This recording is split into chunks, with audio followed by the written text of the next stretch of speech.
You are Locked On Sooners, your daily podcast on the Oklahoma Sooners. Part of the Locked On Podcast Network, your team every day. So along with the preseason top 16, or the preseason rankings in the media poll, we also had the media all conference teams released, and 2 Oklahoma Sooners made the first team: middle linebacker Danny Stutsman and Billy Bowman. Danny Stutsman was ranked alongside Harold Perkins, the one that wasn't quite sure who Danny Stutsman was, but 2 Sooners on the defensive side getting a little love. And hey, that's a great sign, I think, for Oklahoma, in that, okay, they may not be known as a whole by the media in the SEC as a team, but Danny Stutsman and Billy Bowman are very much known. Yeah, and seeing that wasn't very surprising to me at all, right? That was my expectation. If there was one that was going to happen, we better have got Danny Stutsman and Billy Bowman on that list, or we were going to riot. Right? We're going to run through some walls. We're going to have to go to some offices. We're going to have to stop by and see a couple people and have a, conversation real quick. Let's talk about this. Because, no, if there's anything, Danny Stutsman is an All-American in general, right, on the national side.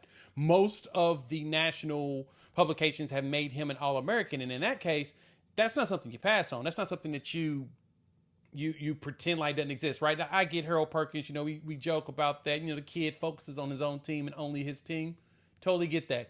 But if anything, everybody knows who Danny Stutsman is, and if in the national media they know it. Here at the SEC, they do too. So I'm glad to see that Stutsman got in there and Billy Bowman's getting recognition, since both of them were definitely spurred when it came to their actual respective awards that they could have gone for, the Buckets as well as the Thorpe, which is still wild to me that the Thorpe is an Oklahoma-based award from an Oklahoma company, and they still disregarded Billy Bowman. But I digress.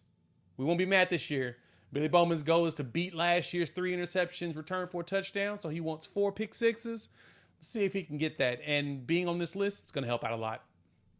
Yeah, I think it's just a quality sign. I mean, for years, if Oklahoma had players on the all-conference teams, generally it was on the offensive side of the ball. Well, now we've got the defensive respect that's coming towards the Sooners, and you get 2 of those guys on the first team. That's really encouraging, and I think they're going to live up to that billing. Danny Stutsman has gotten better every single year. Billy Bowman, similarly. I think there's still ways that they can continue to improve, and the team around them is improving, which is going to make them better as well. Danny Stutsman isn't going to have to take on, 320, 330 guards at the second level, because he's got guys, Dejon Terry, Dominic Williams, holding those dudes up at the line of scrimmage, and he's going to be able to run more freely. Billy Bowman's going to get the benefit of improved safety play around him. And listen, the guys that have been on the roster the last couple of years, they've been solid players. But I don't think they're as good as what Robert Spears-Jennings and Peyton Bowen can be for this team, which is going to make Billy Bowman so much better as a defender. And then you go to the third team, all conference, and Deion Burks made the list over there, which is pretty impressive considering the depth of wide receiver play in the SEC.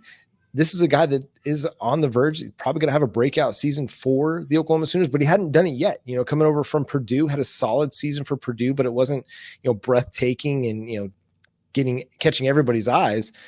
It was okay, but I think a lot of people are expecting him to really ascend to having an elite season for Oklahoma this year.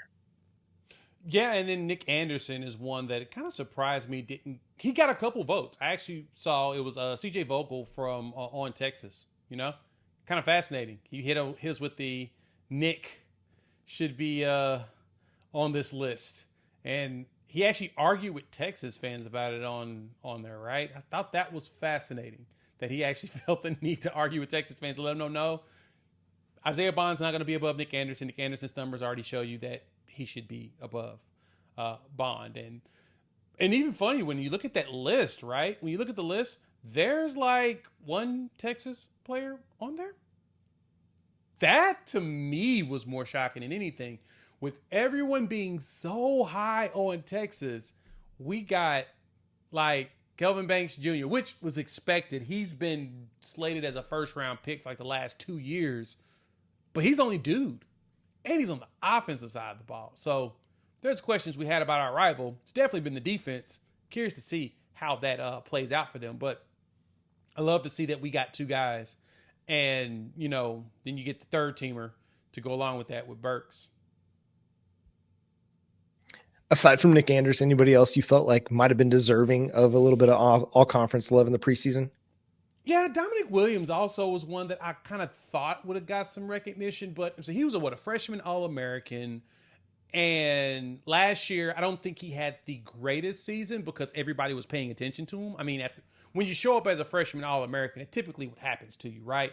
People start to recognize, oh no, we need to scheme to stop that dude. And based upon the way TCU's scheme was set up anyway, he was really there to eat blocks. He just overachieved with eating those blocks and making things happen his freshman year. But this past season, it was, okay, but he recognized that he needed a new scheme if he wanted to really get himself drafted, hence why he's here at Oklahoma. And I would have thought that he would have got a little bit more respect in that just because of how he played. But, you see other transfer players on the list, right? Trey Moore was on the list for Texas. I think it's like second team, and he came from UTSA, right? You see some of the transfer guys on there, Walter Nolan, of course, but he's supposed to be on there. He's supposed to be a really, really good player. But I thought Dominic should have been on there a lot higher should have been on there. And then I thought Nick Anderson was honestly the two that should have got more respect. And if I had to pick one more, Gentry Williams, they're going to recognize who that kid is soon. Yeah, we just need to get Gentry Williams that super soldier serum to make sure his shoulder stays intact this season so he can have a full, 16, 17 game season for the Oklahoma Sooners, because he's going to have a phenomenal year. I really believe that. He was already off to a phenomenal start last year. I think I'm with you. Dominic Williams is a choice. I think you could probably make a case for Ethan Downs as arguably their best defensive end over the last couple of years. And then at running back, Gavin Sawchuk had a really, really strong finish to the season, but like wide receiver, running back is pretty deep in the SEC. So it's kind of understandable. Gavin Sawchuk, though, has a chance to finish 2024 on one of these all SEC teams if Oklahoma can get off to a hot start with their offensive line through the first few games of SEC play. Right now, make every moment more with FanDuel. The sports aren't sporting quite like we want them to. The big four major sports, we got Major League Baseball going on, but it's the All-Star break. But they'll start kicking back off here this week as well. But we don't have any NBA, any NHL, no NFL, but training camp's getting going. But again, those sports just aren't sportsing like we want them to. But FanDuel lets me keep the sports going whenever I want. All I have to do is open the app and dream up bets anytime I'm in the mood. And this summer, FanDuel is hooking up all customers with a boost or a bonus daily. That's right. There's something for everyone every day, all summer long. Looking at the college football playoff odds for Oklahoma, 9th best odds in the SEC, 22nd in the nation in odds to make the college football playoff.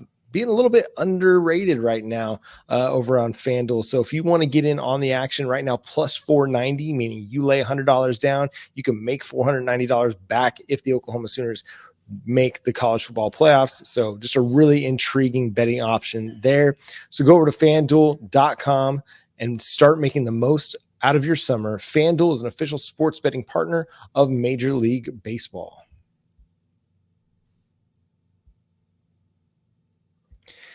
Are you watching Fox Sports or ESPN on your TV all day? Have to turn down the volume with all that shouting? Make the switch to Locked On Sports today, a free 24/7 sports streaming channel programmed for you every day to bring you the biggest stories without all the screaming. Locked On Sports today brings you can't miss analysis, opinions, and news, streaming 24/7 on YouTube or the free Amazon Fire TV channels app. Part of the Locked On Podcast Network, your team every day. Again, he's Jay Smith. I'm John Williams. We'll catch you next time. Boomer Sooner.